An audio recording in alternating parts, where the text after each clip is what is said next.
Good morning, dear students. Welcome to this online lecture. I am Mr. Rahul Pawar. In today's lecture, we are going to study the basic instructions for filling the PAN application form. This is the second lecture of PAN application form.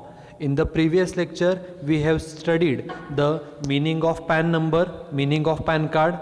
Then we have seen how the PAN number is designed, and after that we have seen the benefits, that is importance of PAN card to the individual person or to the income tax authorities. पाठीमागच्या लेक्चरमध्ये आपण हा जो pan card application form आहे हा नवीन practical part सुरू केलेला आहे आणि पाठीमागच्या लेक्चरमध्ये आपण पॅन कार्ड म्हणजे काय, पॅन नंबर जो 10 डिजिट अल्फा न्यूमरिक नंबर असतो तो पॅन नंबर कशा पद्धतीनं बनवला जातो ते आपण पाहिलेलं आहे. आणि त्याचबरोबर पॅन कार्ड असण्याचे फायदे कोणकोणते आहेत, what are the different benefits, what is the importance of PAN card, that we have seen in the previous lecture. Now in this particular lecture we are going to study the different instructions which are given by the income tax department for filling the PAN card application form. हे जे pan card आहे आपल्या पाठीमागच्या लेक्चरमध्ये पाहिलं की every person who is liable to pay tax to the government, he is required to have the PAN card. कोणताही व्यक्ती की जो व्यक्ती गव्हर्नमेंटला टॅक्स देणं आहे, the person may be an individual person, एखादा इंडिव्हिज्युअल व्यक्ती बिझनेस करून, प्रोफेशन करून, जॉब करून पैसे मिळवतो, त्या व्यक्तीचं जे इन्कम आहे, if the income of an individual person is more than a particular limit. Okay, भारतामध्ये 5 लाखापेक्षा जास्त इन्कम असेल तर त्या व्यक्तीला टॅक्स हा पेड करावा लागतो. जर एखाद्या व्यक्तीचं income, if an income of an individual is more than ₹5 lakhs, then that particular individual is required to pay tax to the government. And for paying the tax to the government, before making payment of tax, he has to file the income tax return. कोणत्याही व्यक्तीला income tax गव्हर्नमेंटला paid करण्यापूर्वी त्या व्यक्तीला income tax रिटर्नचा जो काय form आहे त्याला IT रिटर्न असं म्हटलं जातं. तो IT रिटर्नचा फॉर्म हा फिलअप करून तो गव्हर्नमेंटला सबमिट करावा लागतो. And for filling this form, for making payment of tax, an individual needs to have the PAN card. Tax paid करण्यासाठी, इन्कम टॅक्स रिटर्न फाईल करण्यासाठी त्या व्यक्तीकडे पॅन कार्ड असणं आवश्यक आहे. In case of other persons also, take simple example of a company, partnership firm, HUF etcetera etcetera. These are the different types of businesses. हे बिझनेसचे वेगवेगळे प्रकार आहेत. जसं की एखादी भागीदारी संस्था आहे, एखादी कंपनी आहे, एखादी HUF आहे. यांना जो काही प्रॉफिट होतो त्या प्रॉफिटवरती त्या बिझनेसेसला देखील गव्हर्नमेंटला टॅक्स पे करावा लागतो. These business concerns like partnership firm, like company, like HUF, like sole proprietary concern, they have to pay tax to the government, and for paying the tax, first they have to file income tax return, and for filing the income tax return and for making payment of taxes, these businesses, these entities needs to have a PAN card.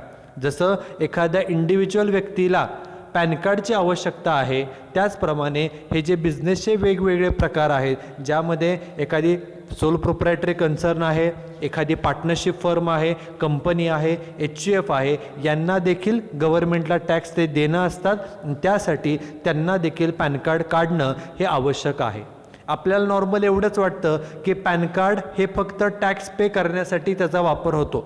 But along with this, PAN card is also useful for various other activities also.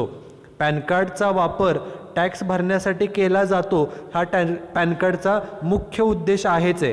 पण त्याचबरोबर pan कार्डचे इतर वेगवेगळे देखील फायदे असतात, जे आपण प्रिव्हियस लेक्चरमध्ये पाहिलेले आहेत. प्रिव्हियस लेक्चरमध्ये आपण पाहिलं की pan card can be used as a identity proof all over India. आपल्या पूर्ण भारत देशभरामध्ये आपण पॅन कार्डचा वापर आपलं ओळखपत्र म्हणून करू शकतो. पॅन कार्ड हे आपल्याला जर फॉरेन ट्रॅव्हल करायचं असेल, परदेशी प्रवास करायचा असेल, त्याच्यासाठी सुद्धा पॅन कार्ड आवश्यक आहे. PAN card is necessary for making payment to any hotel or restaurant if the payment is more than ₹50,000. एखाद्या हॉटेलचं एखाद्या रेस्टॉरंटला पेमेंट करायचं असेल आणि ते जर पेमेंट 50,000पेक्षा जास्त असेल त्याच्यासाठी सुद्धा पॅन कार्डची आवश्यकता असते. Okay, PAN card needs to be linked with bank account so that otherwise if the PAN card is not linked with bank, then bank deducts the TDS at 30%. Normally, TDS is deducted at 10% from the interest income, but if PAN card is not linked with the bank, then bank deducts the TDS tax at the rate 30%. बँकेमध्ये जे काय आपले पैसे असतात त्या पैशावरती आपल्याला व्याज मिळतं, इंटरेस्ट मिळतं. इंटरेस्ट मिळालं, व्याज मिळालं, हे आपलं इन्कम आहे. या इन्कममधून, या व्याजामधून जर आपलं वर्षभराचं व्याज हे जर 10,000पेक्षा जास्त असेल, if interest income is more than ₹10,000 per annum, then the bank deducts the tax at the rate 10%. जे काय व्याजाचं इन्कम आहे त्या व्याजामधून 10% TDS म्हणजेच टॅक्स वजा केला जातो सर्वांचा. कधी TDS कट केला जातो? Wien the interest income is more than ₹10,000 per annum. वर्षभराचं व्याजाचं इन्कम हे जर 10,000पेक्षा जास्त असेल तर त्या व्याजामधून हे TDS 10% वजा केला जातो. 10% हा टॅक्स रेट आहे. परंतु जर आपल्या बँक अकाउंटला पॅन नंबर लिंकड नसेल तर मात्र 10%च्या ऐवजी 30% हा टॅक्स कट केला जातो. त्यामुळे पॅन कार्ड असणं हे कधीही फायद्याचं आहे. पॅन कार्ड नसेल तर अननेसेसरी आपला जादा टॅक्स हा इंटरेस्टमधून, व्याजामधून कट केला जातो. So overall we can say that PAN card is essential in day to day life also. Okay, आपण पाठीमागच्या लेक्चरमध्ये हे सुद्धा पाहिलं की फॉर परचेस और sale of any immovable property PAN card is required. आपल्याला एखादी इमूव्हेबल प्रॉपर्टी जसं की जमीन आहे, एखादी बिल्डिंग आहे, हाऊस प्रॉपर्टी आहे, याचा खरेदी विक्री व्यवहार करायचा असेल त्यावेळेला देखील आपल्याला पॅन कार्ड हे आवश्यक आहे.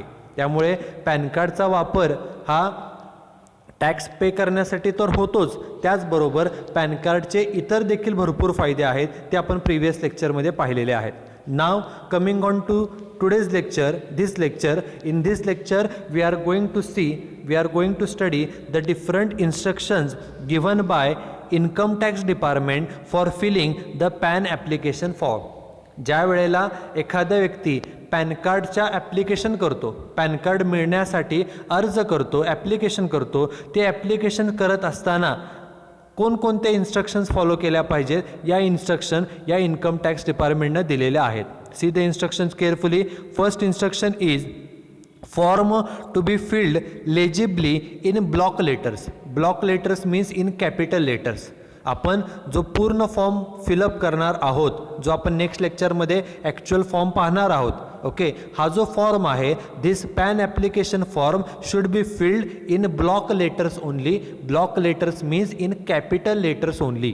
मग त्यामध्ये आपलं नेम असेल, फादर्स नेम, पेरेंट्स नेम असेल, ॲड्रेस असेल, कोणतीही माहिती असेल, all the information should be filled in capital letters only. सर्व माहिती ही कॅपिटलमध्येच लिहायची, स्मॉल लेटर्समध्ये काहीही लिहिलं जात नाही. All information should be written in block letters. Block letters means in capital letters. फक्त त्याला एक अपवाद आहे. There is only one exception and exception is relating to writing our email I D. आपण फॉर्ममध्ये जो ईमेल आय डी लिहिणार आहोत, ईमेल आय डी आपल्याला माहिती आहे, ईमेल आय डी हा स्मॉल लेटर्समध्ये असतो, तो कॅपिटलमध्ये कधीही नसतो. ईमेल आय डी हा फक्त आपण स्मॉल लेटर्समध्ये लिहायचा, आपला जो ईमेल आय डी ॲक्च्युअल आहे तो. Otherwise all the remaining information in the form should be written in the block letters. बाकीची जी सर्व माहिती आहे ईमेल आय डी सोडून सर्व माहिती ही ब्लॉक म्हणजेच कॅपिटल लेटर्समध्येच लिहिली पाहिजे. आणि ती पण लिहिताना कोणत्या शाईचा वापर करावा? And preferably in black ink. Black पेनच, ब्लॅक शाईचा वापर करून, काळ्या शाईचा वापर करूनच हा पॅन कार्डचा फॉर्म, पॅन ॲप्लिकेशन फॉर्म भरावा, अशी इन्कम टॅक्स डिपार्टमेंटची सूचना आहे. आणि त्याच्या पुढे हे पण सांगितलं आहे, the PAN application form should be filled in English only. हा जो फॉर्म आहे, हा फॉर्म इंग्लिशमध्येच आहे आणि तो इंग्लिशमध्येच भरायचा आहे. It should not B written in any other language other than English. English भाषा सोडून इतर दुसऱ्या कोणत्याही भाषेमध्ये तो फॉर्म भरायचा नाही. The PAN application form should be filled in English language only. Okay, this is first most important condition और instruction given by the income tax department. Instruction काय सांगितली की पूर्ण फॉर्म हा कॅपिटल लेटर्समध्ये भरायचा, कॅपिटलमध्ये, स्मॉलमध्ये नाही. ओके, फक्त ईमेल आय डी जो आहे तो स्मॉलमध्ये लिहायचा, बाकी सर्व फॉर्ममधील डिटेल्स ह्या कॅपिटल लेटर्समध्ये लिहायच्या. हे एक. सेकंड सांगितलं फॉर्म फिलअप करताना ब्लॅक इंकचा वापर करायचा, काळ्या शाईनं फॉर्म भरायचा. दिस इज सेकंड. आणि तिसरी त्यामध्ये सब कंडिशन आहे की pan application form should be filled in English language only. तो फॉर्म फक्त इंग्लिशमध्येच लिहायचा आहे. मराठीमध्ये, हिंदीमध्ये, गुजरातीमध्ये, इतर कोणत्याही भाषेमध्ये तो फॉर्म भरायचा नाही. It should be filled in English language only. This is first instruction. Now the second instruction is each box wherever provided. आपल्याला पॅन फॉर्म फिलअप करत असताना आपल्याला वेगवेगळे बॉक्सेस हे प्रोव्हाइड केले जातात. या बॉक्समध्ये, प्रत्येक बॉक्समध्ये एकच शब्द किंवा एकच अक्षर हे लिहिलं पाहिजे. बघा काय सांगितलं आहे, each box wherever provided should content only one character. प्रत्येक हा जो काय बॉक्स आहे, हा बॉक्स आहे, हा बॉक्स आहे, हा बॉक्स आहे, यामध्ये एकच कॅरेक्टर पाहिजे. ते अक्षर असेल, अल्फाबेट असेल, नंबर असेल किंवा कोणतेही साईन असेल. ओके, साईन म्हणजे कोणतं, ॲट साईन असेल, नंबर म्हणजे 1 to 10 कुठलाही नंबर असेल, अल्फाबेट म्हणजे अक्षर A to Z कोणतेही अक्षर असेल. प्रत्येक बॉक्समध्ये जो काय आपल्याला बॉक्स दिलेला आहे त्यामध्ये एकच कॅरेक्टर असणं गरजेचं आहे, त्याच्यापेक्षा जास्त नाही. आणि सर्वात महत्त्वाचं की एखादी माहिती लिहिल्यानंतर, उदाहरणार्थ सपोज एखाद्या व्यक्तीचं नाव रवी शर्मा असेल, रवी हे त्याचं फर्स्ट नेम आहे, मग ते नाव लिहित असताना पहिला बॉक्समध्ये R, त्याच्यानंतर A, त्याच्यानंतर V आणि चौथ्या बॉक्समध्ये I.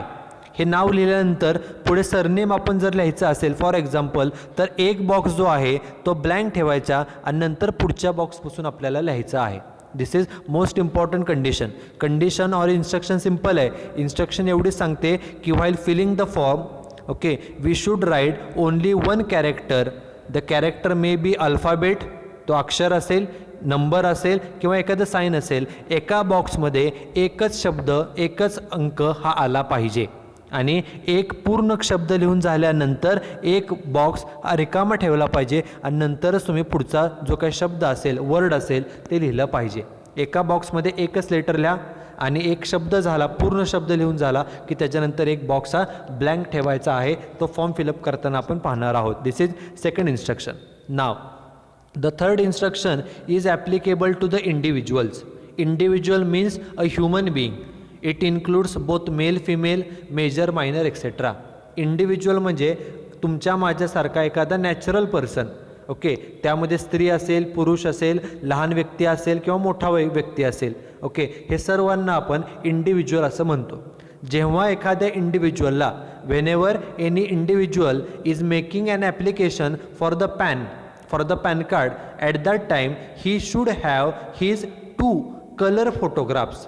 जो अर्जदार आहे त्या व्यक्तीचा, ज्या व्यक्तीचं पॅन कार्ड काढायचं आहे त्या व्यक्तीचे 2 फोटोग्राफ्स असणं, मग ते I card size photograph, colour photograph आणि ते रिसेंट फोटोग्राफ असणं गरजेचं आहे.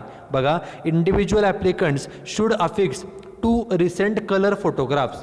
फोटोग्राफ 2 पाहिजेत आणि दोन्हीच्या दोन्ही कलर पाहिजेत आणि ते एकसारखेच पाहिजेत. एक फोटो वेगळा, दुसरा फोटो वेगळा, एक कलर, एक ब्लॅक अँड व्हाईट, एक वेगळा अगोदरचा, एक नंतरचा जुना कुठला फोटो, असं चालत नाही. दोन्हीही फोटो सेम पाहिजेत, दोन्हीही फोटो कलर पाहिजेत आणि त्याचबरोबर इथे मेन्शन केलं आहे विथ व्हाईट बॅकग्राऊंड. त्या फोटोच्या पाठीमागे तुमचा जो फोटो आहे त्याच्या बॅक साईडचं जे बॅकग्राऊंड आहे ते व्हाईट असणं गरजेचं आहे. आता ॲक्च्युली व्हाईट असेल तर उत्तम, नसेल तरीसुद्धा ते चालू शकतं. फक्त कंडिशन महत्त्वाची एवढी, 2 फोटोग्राफची आवश्यकता आहे आणि दोन्हीचे दोन्ही फोटो रिसेंट पाहिजेत, आत्ताचे पाहिजेत आणि त्याचबरोबर ते फोटो कलर फोटोग्राफ पाहिजे. आता फोटोची साईज यांनी दिली 3.5 सेंटीमीटर × 2.5 सेंटीमीटर. ओके, म्हणजे थोडक्यामध्ये जे आपण आय कार्ड साईज फोटो घेतो ते फोटो हे आपल्याला आवश्यक असतात. त्या फोटो पेस्ट करण्यासाठी जे काही आपल्याला स्पेस प्रोव्हाइड केलेली असते तेवढ्याच आकारामध्ये आपण आपला जो आयकार्ड साईज फोटो आहे तो साईडने कट करून त्या बॉक्समध्ये, दिलेल्या बॉक्समध्ये तो फोटो आपला जो आहे तो चिटकवायचा असतो, पेस्ट करायचा असतो. ही सर्वात महत्त्वाची कंडिशन आहे. काही जणांना सवय असते फोटोग्राफ जो असतो काही जण स्टेपल करतात, तर स्टेपल करणं अलाउड नाही. काय सांगितलं बघा. आणि हा फोटो कुठे चिटकवायचा आहे? In the space provided on the form. आपला जो काय पॅन ॲप्लिकेशन फॉर्म आहे जो आपण नेक्स्ट लेक्चरमध्ये पाहणार आहोत, आपला जो पॅन कार्डचा फॉर्म आहे त्याच्या लेफ्ट साईडला एक आणि राईट साईडला एक अशा 2 ठिकाणी आपल्याला फोटो पेस्ट करण्यासाठी जागा दिलेली आहे. तिथं मेन्शन केलं आहे की अफिक्स युअर फोटोग्राफ, फोटो इथे चिटकवा असं सांगितलं आहे इंग्लिश लँग्वेजमध्ये. त्याच ठिकाणी फोटो त्या आकारामध्ये, जेवढा स्पेस फोटोसाठी बॉक्स दिलेला आहे तेवढ्याच आकारामध्ये आपला फोटो कट करायचा आणि तिथे तो पेस्ट करायचा आहे. बघा, the photograph should not be stapled. फोटोला स्टेपलिंग करायचं नाही, आपल्या स्टेपलरने तो स्टेपल करायचा नाही. Or clipped to the form. काही जण फोटो स्टेपल करतात, पेस्ट नाही आहे म्हणून स्टेपलरनं स्टेपल करतात, किंवा काही जण क्लिप लावतात.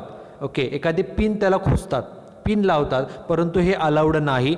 ओके, फोटोग्राफ जो आहे it should be pasted on the form. फॉर्मवरती आपला जो फोटो आहे तो पेस्ट करायचा आहे. पेस्ट म्हणजे चिटकवायचा आहे. आणि आपल्याला जे काय पॅन कार्ड मिळणार आहे, आपल्याला जे काय इन्कम टॅक्स डिपार्टमेंटकडून पॅन कार्ड मिळणार आहे त्या पॅन कार्डवरती आपण जो फोटो चिटकवलेला आहे तोच फोटो आपल्या पॅन कार्डवरती देखील येतो. त्यामुळे आपण फॉर्मवरती लावलेला फोटो हा जेवढा क्लिअर असेल, जेवढा चांगला असेल तेवढा पॅन कार्डवरचा फोटो हा चांगला येणार आहे. काय सांगितलं बघा, the clarity of image, image means photo, clarity of photo on pan card is depend upon the quality and clarity of photograph affixed on the form.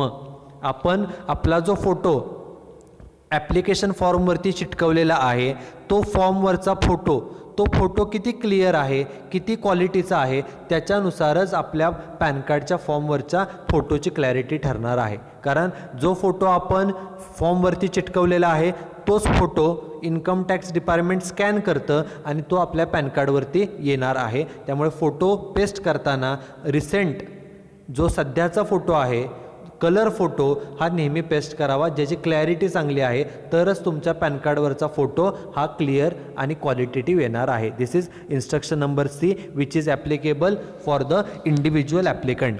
तुम्ही ज्या वेळेला पॅन कार्ड स्वतःचं बनवाल त्यावेळेला ही गोष्ट लक्षात ठेवा की पॅन ॲप्लिकेशन फॉर्मवरती फोटो हा रिसेंट लावावा. काही विद्यार्थ्यांना सवय असते की ते शाळेमधला एखादा जुना फोटो शिल्लक असतो तो फोटो तिथं लावतात. तुम्ही जो फोटो लावणार आहात तोच फोटो कायमस्वरूपी तुमच्या पॅन कार्डवरती येणार आहे. ओके, आणि पॅन कार्ड हे लाईफटाईमसाठी असतं. पॅन कार्ड हे काय रिन्यू करावं लागत नाही. एकदा पॅन कार्ड काढून घेतलं की ते आयुष्यभर, आपण जोपर्यंत जिवंत आहोत तोपर्यंत ते पॅन कार्ड आपल्याकडे राहतं, तोपर्यंत त्याचा वापर केला जातो. त्यामुळे पॅन कार्डवरचा फोटो हा व्यवस्थित येण्यासाठी ॲप्लिकेशन फॉर्मवरती जो फोटो तुम्ही पेस्ट करणार आहात, it should B recent photograph. Second, it should be a colour photograph and it's quality, it's clarity should be good. Okay, and after that the PAN card will get a good colour photograph. तरच तुमचा जो काय pan कार्डवरचा photo आहे तो एकदम चांगल्या क्वालिटीचा, चांगला दिसणार आहे. Okay, this is third instruction. Then fourth instruction is signature or left hand thumb impression should be provided across the photo affixed on the left side of form. आता हे सर्वात महत्त्वाचं. मागाशी जे सांगितलं की जो फॉर्म आहे त्या फॉर्ममध्ये डाव्या साईडला आणि उजव्या साईडला 2 ठिकाणी फोटो आपल्याला पेस्ट करायचा आहे, चिटकवायचा आहे. ओके, 2 ठिकाणी, फॉर्मच्या डाव्या बाजूला एक, ही डावी बाजू आणि ही उजवी बाजू, 2 ठिकाणी आपल्याला फोटो जो आहे तो पेस्ट करायचा आहे. पुन्हा एकदा बघा, सपोज हा जर पॅन कार्डचा फॉर्म असेल, ही लेफ्ट साईडला एक फोटो आणि राईट साईडला एक photo. This is L for left side, this is right side. बघा, त्यांनी काय सांगितलं आहे, सिग्नेचर ऑर थंब इम्प्रेशन. आपण सही करतो, एखाद्या व्यक्तीला सही करायला जमत नसेल तर त्यांचा लेफ्ट हँड, डाव्या हाताचा थंब म्हणजे अंगठा जो आहे तो तिथं आपल्याला अंगठा पेस्ट करावा लागतो, अंगठा उठवावा लागतो. ते कसा आणि तो फोटो कुठे करायचा should be provided across the photo affixed across photo म्हणजे जो फोटो लावलेला आहे त्याच्या क्रॉस करून ओके म्हणजे फोटोवरती निम्मी सही आणि फोटोच्या बाहेर निम्मी सही आली पाहिजे कसं across the photo affixed on the left hand side of फॉर्मच्या जी लेफ्ट बाजू आहे ही डावी बाजू आहे हा फोटो आहे डाव्या बाजूचा या फोटोवरती अर्धी सही फोटोवर आणि अर्धी सही बाहेर अशी सही करणं गरजेचं आहे हे महत्त्वाचं आहे तिथं आपण जेव्हा नेक्स्ट लेक्चरला पॅन फॉर्म पाहणार आहोत त्यावेळेला देखील ती गोष्ट आपण पाहणारच आहोत त्यांनी सांगितलं आहे की पॅन कार्डचा जो काय फॉर्म आहे त्याच्या डाव्या बाजूला लेफ्ट साईडला जो तुम्ही फोटो पेस्ट करणार आहात त्या फोटोवरती क्रॉस साईन करा क्रॉस साईन करणे म्हणजे काय फोटोवरती निम्मी सही आणि फोटोच्या बाहेर निम्मी सही अशा प्रकारे साईन करायचे आहे आणि जर एखाद्या व्यक्तीला साईन करायला येत नसेल तर लेफ्ट हँड थंब डाव्या हाताचा अंगठा त्याचा ठसा जो आहे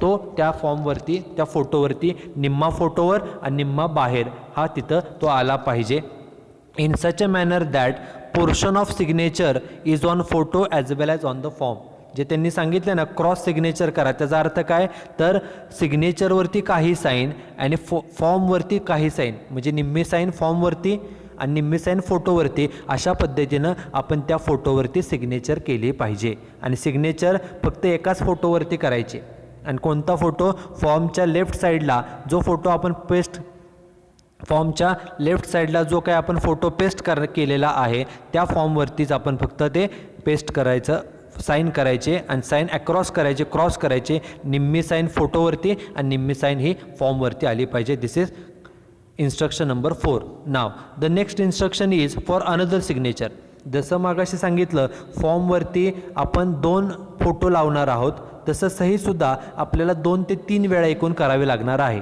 बघा सिग्नेचर काय सांगतं signature or left hand thumb impression ज्यांना सही येते ते सही करतात ज्यांना सही येत नाही ते अंगठ्याचा ठसा उठवतात thumb impression should be within the box provided on right side of the form आपला जो फॉर्म आहे हा फॉर्म असेल इथं एक फोटो आहे इथे एक फोटो आहे आणि या फोटोच्या खाली एक बॉक्स आपल्याला दिलं आहे आणि या बॉक्समध्येच आपल्याला साईन करायला सांगितलेले आहे आणि स्पेसिफिक इन्स्ट्रक्शन काय आहे की signature should be within the box जो काय सिग्नेचरसाठी बॉक्स दिलेला आहे कुठे फॉर्म दिला आहे तो फॉर्मच्या राईट साईडला उजव्या बाजूला त्या बॉक्समध्येच विदिन द बॉक्स ओनली बॉक्सच्या बाहेर सही येता कामा नये ओके ही इन्स्ट्रक्शन आहे the signature should not be on the photograph affixed on the right side of the form okay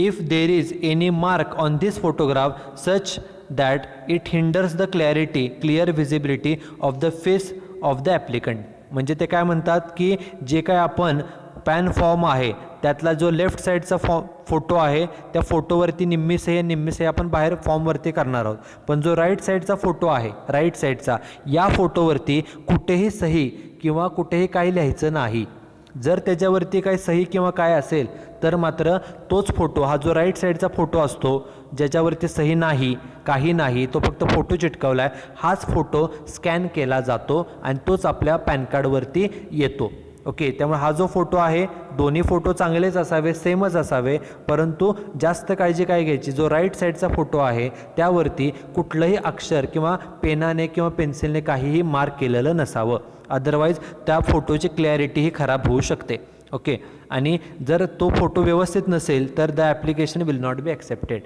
जर तो फोटो स्कॅन करूनच पुन्हा पॅन कार्डवरती येणार आहे जर तो फोटो क्लिअर नसेल ओळखता येण्यासारखं नसेल तर ते ॲप्लिकेशन हे रिजेक्ट केलं जातं ते ॲक्सेप्ट होतं नाही बेसिक गोष्ट लक्षात एवढीच ठेवायची 2 फोटो एक प्रकारचेच दोन्ही फोटो कलर फोटो दोन्ही फोटो रिसेंट पाहिजेत ओके आणि ते फोटो लावले फक्त एकाच फोटोवरती सही करायची अर्धी फोटोवरती आणि अर्धी फोटोच्या बाहेर दुसरा जो फोटो पेस्ट केलेला आहे त्याच्यावरती काहीही खाडाखोड किंवा पेनने पेन्सिलने मार्किंग करायचं नाही okay this is 5th condition now the 6th condition is instruction is for those who cannot sign who have to make thumb impression जे अशिक्षित लोक आहेत ज्यांना सही करता येत नाही ते लेफ्ट हँडचं थंब इम्प्रेशन डावा हाताचा अंगठा हा त्या ह्याच्या फॉर्मवरती सहीच्या ठिकाणी आणि फोटोच्या वरती ते थंब इम्प्रेशन पेस्ट करतात थंब इम्प्रेशन करतात.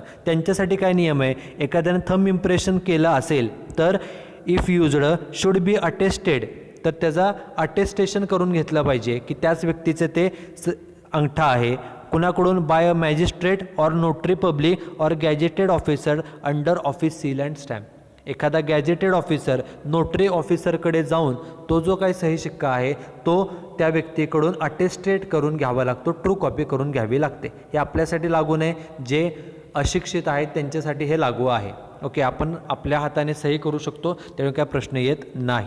And last instruction given bye Income Tax Department is, while filling the form we have to write AO code. AO code stands for area code.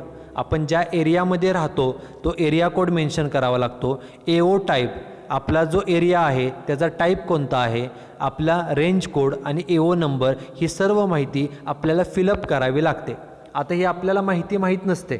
Okay, परंतु बघा पुढे काय सांगितलं आहे, of the jurisdiction assessing officer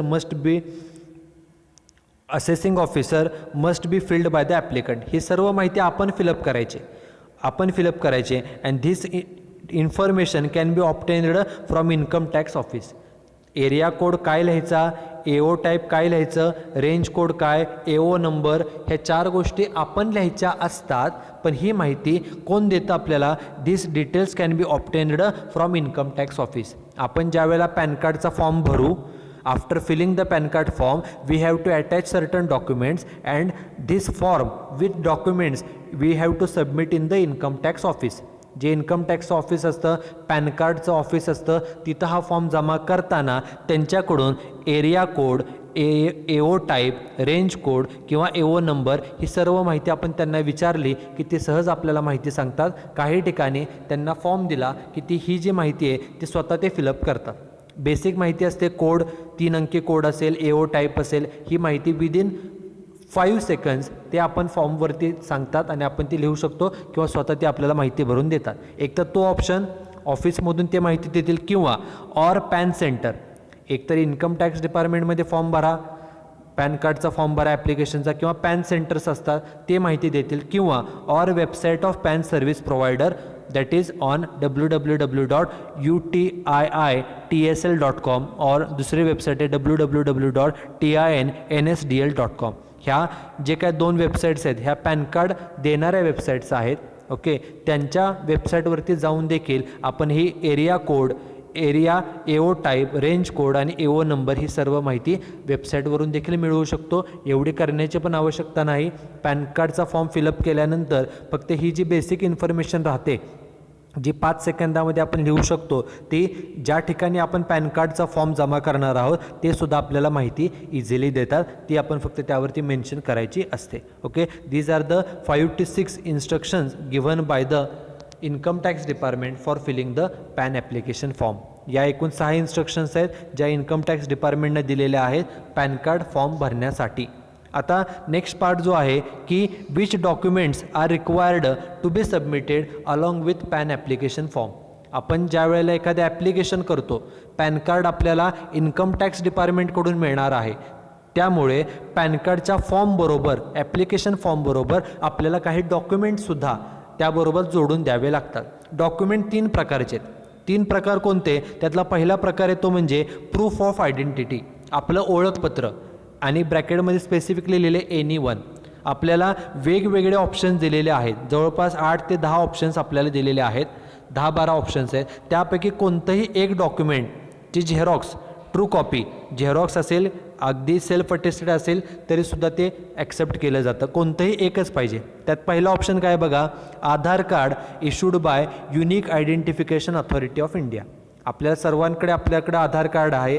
आधार कार्डाची आपण Xerox जरी जोडली तरी ते आपलं ओळखपत्र मानलं जातं. तुमच्याकडे विचार करा, तुमच्याकडे, माझ्याकडे, तुमचे फॅमिली मेंबर्स, तुमचे फ्रेंड्स, रिलेटिव्स, नेबर्स, त्यांचं पॅन कार्ड काढायचं असेल तर एक आपल्याला ओळखपत्राचा पुरावा लागतो आणि त्यामध्ये पहिलं आहे ते म्हणजे आधार कार्ड. आधार कार्ड सर्वांकडे आहे आणि मेजॉरिटी 99% लोक पॅन कार्ड काढण्यासाठी आधार कार्ड जमा करतात, कारण सर्वांकडे आधार कार्ड आहे. ओके, हा एक ऑप्शन. किंवा आधार कार्ड नसेल तर दुसरा पर्याय एक आहे electors photo identity card. Election म्हणजे थोडक्यामध्ये वोटर ID, मतदानाचं कार्ड. आपल्याला आता तुमच्यापैकी ज्यांचं वय 18पेक्षा जास्त आहे ते मतदान करू शकतात, ज्यांचं वय 18पेक्षा कमी आहे ते मतदान करू शकत नाही. ओके, ओळखपत्र म्हणून वोटर आय डी कार्ड, मतदान कार्ड हे देखील ॲक्सेप्ट केलं जातं. This is second option.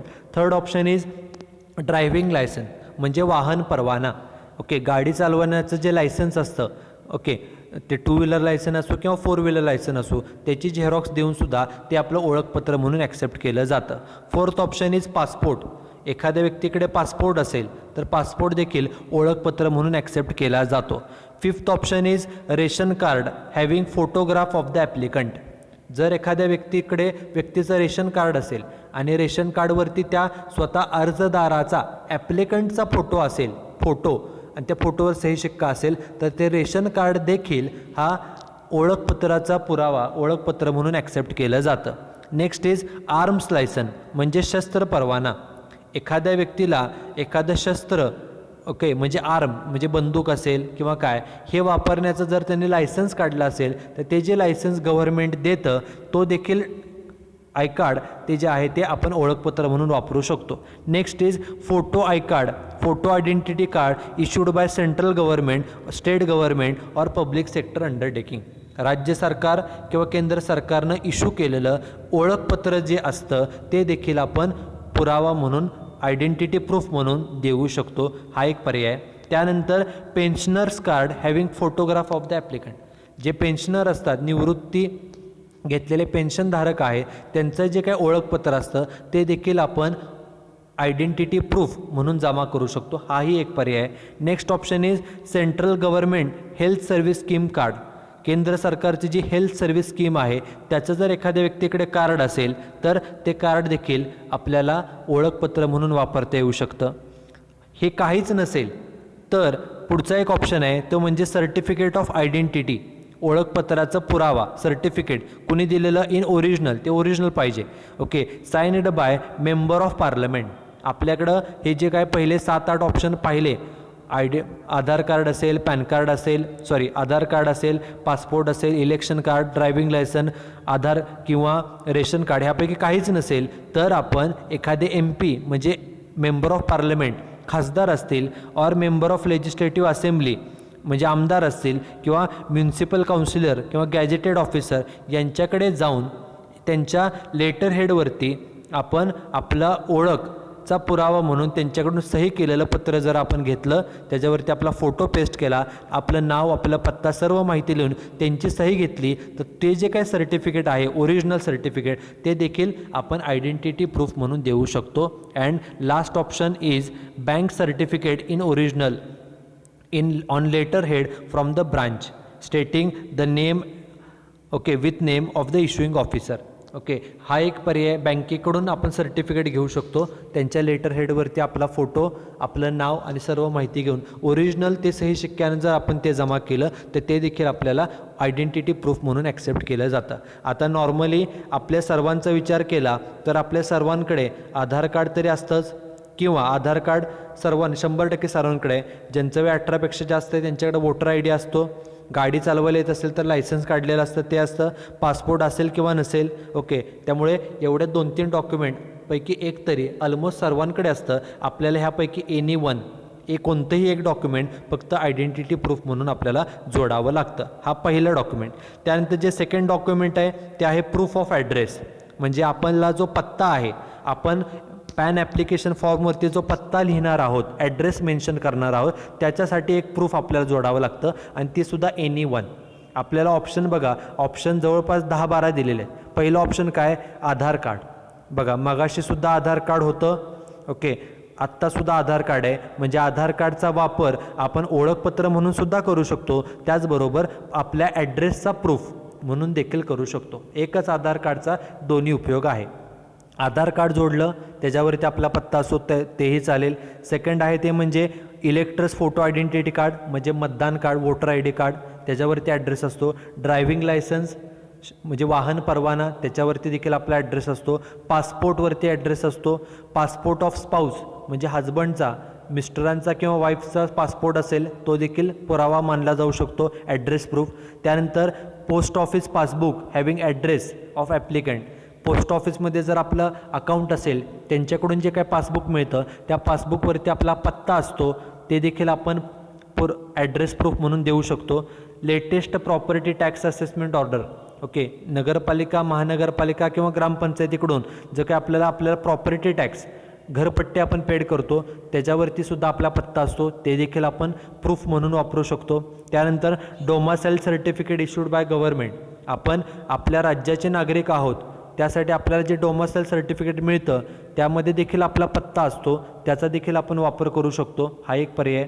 Next is property registration document, आपली एखादी हाऊस प्रॉपर्टी असेल त्याचे जे काय कागदपत्र आहे त्याच्यावरती आपलं नाव आणि पत्ता असतो ते देखील आपण पत्त्याचा पुरावा म्हणून वापरू शकतो. Next is allotment letter of accommodation issued by central or state government, okay, of not more than 3 years old, 3 वर्षाच्या अगोदर म्हणजे लेटेस्ट 3 वर्षाच्या जुनं नसावं एखादं जर लेटर दिलं असेल राज्य सरकार किंवा केंद्र सरकारने आपल्या अकोमोडेशनबद्दल राहण्याबद्दलचं तर ते लेटर ज्यामध्ये आपला पत्ता मेन्शन केलेला आहे फक्त ते लेटर 3 वर्षाच्या आतलं असावं, जुनं नसावं तर ते देखील लेटर ॲक्सेप्ट केलं जातं पुरावा म्हणून, आपला ॲड्रेस प्रूफ म्हणून. किंवा certificate of address in original, हे काहीच नसेल तर जे खासदार असतात, मेंबर ऑफ पार्लमेंट, जे आमदार असतात, मेंबर ऑफ लेजिस्लेटिव्ह असेंब्ली किंवा गॅजेटेड ऑफिसर यांच्याकडे जाऊन त्यांच्या लेटर हेडवरती आपला फोटो, आपलं नाव, आपला पत्ता आणि त्यांची सही शिक्का त्यावरती घेतला की ते लेटरसुद्धा, ओरिजिनल सर्टिफिकेटसुद्धा आपला पत्त्याचा पुरावा म्हणून ॲक्सेप्ट केलं जातं. And last option is employer certificate in original. आता प्रत्येक जणाला एखाद्याकडे ह्यापैकी काहीच नसेल, ओके, आमदार खासदारांकडून पण भेटणं शक्य नसेल तर तो व्यक्ती ज्या एम्प्लॉयरकडे जॉबला आहे, ज्या ठिकाणी कामाला आहे त्या एम्प्लॉयरकडून त्यांच्या लेटर हेडवरती ओरिजिनल हे सर्टिफिकेट घ्यायचं, त्या सर्टिफिकेटवरती नाव, पत्ता, फोटो ही सर्व माहिती लिहायची आणि त्याच्यावर सही शिक्का घ्यायचा. ते देखील लेटर सर्टिफिकेट आपण आपल्या ॲड्रेस प्रूफ म्हणून वापरू शकतो. ओके, त्यामुळे ॲड्रेस प्रूफसाठी हे वेगवेगळे पर्याय. माझा विचार करा, तुमच्या फॅमिली मेंबर्सचा विचार करा. सर्वांकडे आधार कार्ड असतं किंवा वोटर ID असतं किंवा लायसन्स असतं. ह्या 3पैकी एवढे 10-15 ऑप्शन्स आहेत, यापैकी सर्वांकडे आधार कार्ड आहे. त्यामुळे या आधार कार्डचा वापर दोन्ही वेळेला होतो. एक म्हणजे ओळखपत्र म्हणून पण होतो आहे, दुसरं म्हणजे ॲड्रेस प्रूफ म्हणून देखील त्याचा वापर होऊ शकतो. नाव the third document which is required is और अनदर ऑप्शन, अजून ॲड्रेस प्रूफ म्हणून अजून अल्टरनेटिव्स काय आहेत बघा. Copy of following documents of not more than 3 months old, म्हणजे 3 महिन्यापेक्षा जास्त नसावी, 3 महिन्याच्या अगोदरचे, म्हणजे गेल्या महिन्याचं, गेल्या 2 महिन्यापूर्वीचं किंवा 3 महिन्याचं. आपण इलेक्ट्रिसिटी बिल, लाईट बिलवरती ॲड्रेस असतो. लँडलाईन टेलिफोन बिल जे 3 महिन्याच्या आतलं आहे ते देखील आपण ॲड्रेस प्रूफ म्हणून देऊ शकतो. पाणी बिल 3 महिन्याच्या अगोदरचं किंवा गॅस कनेक्शनचं bill or card, okay. Bank account statement, बँकेचं स्टेटमेंट त्यावरती देखील आपला ॲड्रेस असतो. Okay, these are the different options available to give the proof of address. Address proof देण्यासाठी एवढे वेगवेगळे पर्याय. आपल्या सर्वांचा विचार केला, आधार कार्ड आहे, वोटर ID आहे किंवा लायसन्स, सर्वांकडे आधार कार्ड आहे, त्यामुळे हे आपल्याला ॲड्रेस प्रूफ म्हणून चालू शकतं. And last is proof of date of birth, आपलं जन्मतारीख देखील आपण फॉर्ममध्ये भरणार आहोत, त्याचं प्रूफ, जन्मतारखेचा प्रूफ. आता त्यात काय काय येतं. पहिला ऑप्शन जो आहे तो आहे birth certificate issued by municipal authority, जन्माचा दाखला जो नगरपालिका ग्रामपंचायतीकडून मिळतो तो आपण वापरू शकतो. पेन्शन पेमेंट ऑर्डर जे रिटायर्ड लोक आहेत त्यांच्यासाठी. त्यानंतर marriage certificate issued by registrar of marriage, लग्नाचा जे सर्टिफिकेट मिळतं त्यावरती नवरा बायको दोघांची जन्मतारीख असते, ते देखील आपण जन्मतारखेचा पुरावा म्हणून देऊ शकतो. त्यानंतर matriculation certificate of marksheet of board, म्हणजेच काय SSC 10वीचं जे सर्टिफिकेट आहे, बोर्ड सर्टिफिकेट, त्याच्यावरती पण बघा तुमची जन्मतारीख आहे, ते देखील तुम्ही जन्माचा पुरावा, जन्मतारखेचा पुरावा म्हणून देऊ शकता. हे तुमच्या सर्वांकडे असणार आहे 10वीचं सर्टिफिकेट, त्यामध्ये तुमची जन्मतारीख असते, त्यामुळे हा सर्वांसाठी आहे. पासपोर्टवरती जन्मतारीख असते, ड्रायव्हिंग लायसन्सवरती असते, डोमासाईल सर्टिफिकेटवर असते आणि पुन्हा आला बघा ते म्हणजे आधार कार्ड. ज्या व्यक्तीकडे आधार कार्ड आहे त्याला फक्त आधार कार्ड, जो पॅन कार्डचा फॉर्म आहे ना त्याला फक्त आधार कार्ड जोडावं लागतं. फक्त त्या आधार कार्डवरती जन्मतारीख ॲक्युरेट असावी. आधार कार्डचा वापर 3 ठिकाणी केला जातो आहे बघा. पहिलं आपण पाहिलं ओळखपत्रामध्ये सुद्धा आधार कार्ड आहे, दुसरा पाहिलं ॲड्रेस प्रूफमध्ये देखील आधार कार्ड आहे, आणि आत्ता पाहिलं की जो काही डेट ऑफ बर्थचं प्रूफ आहे त्यामध्ये सुद्धा आधार कार्ड आहे. त्यामुळे ज्या व्यक्तीचं आधार कार्ड ॲक्युरेट आहे, सर्वांचं बऱ्यापैकी आहेच आहे 99%, ओके, त्या व्यक्तीला फक्त आधार कार्डची एक झेरॉक्स ट्रू कॉपी करून किंवा सेल्फ अटेस्टेड करून ती पॅन कार्डच्या फॉर्मला जोडली की ते सफिशियंट आहे. पुढे ऑप्शन आहे इलेक्शन कार्ड म्हणजे वोटर आय डी असेल, photo identity card of state और सेंट्रल गव्हर्नमेंट, राज्य सरकार किंवा केंद्र सरकारनं दिलेलं आयडेंटिटी कार्ड त्याच्यावरती पण जन्मतारीख असते, किंवा सेंट्रल गव्हर्नमेंटची एखादी स्कीम आहे हेल्थ स्कीम त्याचा आय कार्ड असेल, किंवा एखादा ॲफिडेविट. हे काहीच नसेल तर तहसीलदार ऑफिसमध्ये जाऊन आपण ॲफिडेविट करू शकतो की stating the date of birth, जन्मतारीख ही आहे असं आपण एखादं ॲफिडेविट जरी बनवलं तरीसुद्धा ते ॲक्सेप्ट केलं जातं. आपल्या सर्वांचा विचार केला, आपल्या सर्वांकडे आधार कार्ड आहे त्याच्यावर जन्मतारीख आहे, किंवा जन्माचा दाखला असतो, एखाद्या व्यक्तीकडे ड्रायव्हिंग लायसन आहे ते देखील जन्माचा पुरावा म्हणून तो दिला जाऊ शकतो. आता जे लहान आहेत, मायनर आहेत, ज्यांचं वय 18पेक्षा कमी आहे, त्यांच्यासाठी बघा, in case of minor any of the documents as proof of identity and address of parents is applicable. एखाद्या 18 वर्षापेक्षा कमी मुलाचं जर पॅन कार्ड काढायचं असेल तर ॲड्रेसचे प्रूफ आणि आयडेंटिटी प्रूफ म्हणून त्याच्या पेरेंट्सचे डॉक्युमेंट्स हे ॲक्सेप्ट केले जातात. त्यानंतर लास्ट पॉईंट आहे तो म्हणजे general information for pan applicant. पहिली इन्स्ट्रक्शन काय, applicant may obtain the application form. हा जो काय ॲप्लिकेशन फॉर्म आहे तो आपल्याला कुठून मिळू शकतो, पॅन ॲप्लिकेशन फॉर्म. तर तो फॉर्म आपल्याला पॅन सर्व्हिस सेंटर जे आहेत किंवा इतर जे काही वेंडॉर्स आहेत, okay, vendors providing such form or the form can be downloaded from income tax department. Okay, ही वेबसाईट दिलेली आहे incometaxindia.gov.in या वेबसाईटवरून, किंवा दुसरी वेबसाईट आहे, हे 3 वेबसाईट दिलेल्या आहेत, यावरून तो आपण फॉर्म फ्री तो डाउनलोड करून प्रिंट काढू शकतो. This is first. Second is fee. Okay, PAN card ॲप्लिकेशनची फी किती आहे, फी इज 110 इन्क्लुडिंग GST. आपल्याला पॅन कार्ड काढण्यासाठी फक्त 110 रुपये फी पेड करावी लागते. 110 रुपये पेड करून आपल्याला पॅन कार्ड स्वतः मिळू शकतं. जर आपण एजंटद्वारे पॅन कार्ड अप्लाय केलं तर एजंट आपल्याकडून 200 किंवा 300 रुपये घेतात. आपण स्वतः पॅन फॉर्म भरला, त्याला फक्त आधार कार्ड जोडलं, सर्व माहिती व्यवस्थित फिलअप केली, आपण स्वतः त्या पॅन सेंटरला जाऊन फॉर्म भरला, 110 रुपयामध्ये आपलं फक्त फी घेतली जाते आणि काही दिवसांनी आपल्याला पॅन कार्ड मिळतं. पण हे जर pan card out of India dispatch करायचं असेल, जर एखादा व्यक्ती इंडियन आहे पण तो राहतोय भारताच्या बाहेर, तर त्यासाठी खर्च किती आहे बघा. In case PAN card is to be dispatch outside India then additional dispatch charges of ₹910 will have to be paid by the applicant. आपल्याला काय त्याची गरज नाही. जो आपल्याला आपल्या देशामध्ये आपल्या घरी आपला पॅन कार्ड हवा आहे इंडियामध्ये, त्यामुळे आपल्याला फक्त 110 रुपये फी पेड करावी लागते. आणि पुढं महत्त्वाचा जो नियम आहे की those already allotted 10 digit pan number शाल not apply again as having or using more than pan is illegal. एकापेक्षा जास्त पॅन कार्ड वापरणं हे कायदेनं गुन्हा आहे. त्यामुळे ज्या व्यक्तीकडे पॅन कार्ड आहे त्याने दुसरा परत पॅनसाठी अर्ज करू नये. However request for new pan card with same pan and changes or correction in pan data can be made by feeling request for new pan card or changes or correction in pan card.